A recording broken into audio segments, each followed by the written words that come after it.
Hajottaja on mikrobi tai sieni, joka käyttää ravinnokseen kuolleita eliöitä.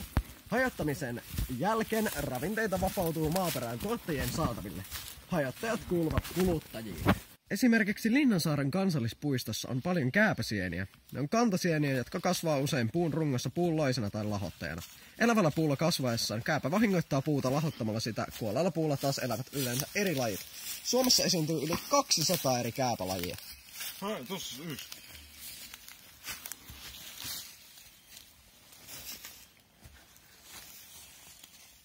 Wow. Tämä esimerkiksi on todella hyvä esimerkki siitä, millainen on käävän lahoittama puu.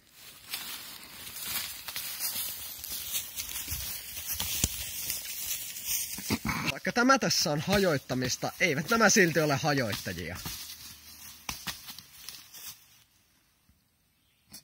Tässä on myös oiva esimerkki hajottajista. Se on kyllä pahka. Pahka on vain eräänlainen epämuodostuma puun rungossa.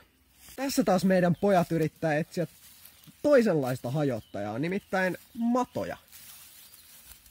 Mikrobihajottajia taas voi täällä Linnansaaressa löytää esimerkiksi ulkokäymälöistä.